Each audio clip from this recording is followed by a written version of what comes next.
Welcome back, everyone. Today we're joined by Kate Dickerson, and you are the Executive Director at the Maine Discovery Museum. Thanks so much for coming in today. Thank you for having me. Of course. And I heard and saw that you guys are having a really fun New Year's Eve event all for the kids at the museum coming up. Would you mind telling me a little bit about that? Sure. So we call it Midnight at the Museum, but midnight has a little asterisk next to it. So it's from 4 to 6 p.m.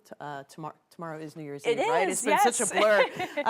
And it's a chance for kids to have their own celebration, their own chance to, make noisemakers. I believe we're having face painting. Oh, fun. We've got pizza. I will say last year we had a family who came and we overheard a kid say, his parents were trying to get him to eat, and the kiddo said, "I'm not here to eat, I'm here to play." And we're like, that is exactly the point. Exactly. So, and, around Bangor, there's so many places for adults to celebrate New Year's and events, but you don't really hear about, the specific events for kids. So I think this is a great opportunity. Yeah, it's a chance for them to kind of get a little bit of the excitement. And the part that makes me laugh the most is that parents who come are really glad that we do a countdown at 6 because they feel like now they can go to bed. Right. Right? Exactly. Because they're so exhausted. But yeah, we do a countdown for the kids at 6 p.m. and, they get a bubble. They get to walk through bubbles and have their own chance to feel like what it feels like to ring in a new year. Yeah, which is so fun. And I know you said there's a fee for members and non-members. Yeah. What is that? Yeah, so it's $15 for members and $20 for non-members. Relatively cheap, though, for a nice, fun New Year's celebration. We try to make it as manageable as possible. Absolutely. And I know you guys do have some upcoming events as well.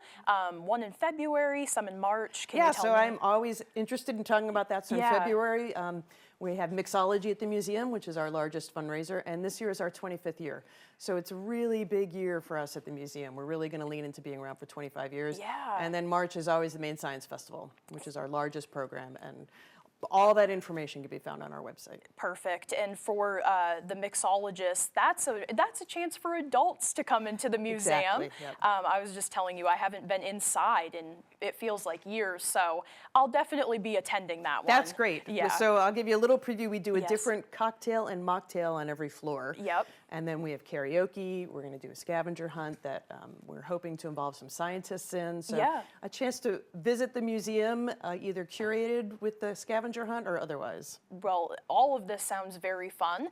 I know you guys have a Facebook, a website, other social media. Can you just kind of list those real quick for us? So we have the website, which is mainediscoverymuseum.org. Yep. We're on Facebook. We're on Instagram. I believe we're also on TikTok. And LinkedIn for all of the business people out there who want to check us out. Well, Kate, thank you so much for coming in. It was great having you in here. And you and your team do a wonderful job curating the museum and getting everyone over for those events. I really appreciate the opportunity. Of course. We're going to turn things right back over to meteorologist Devin Biggs.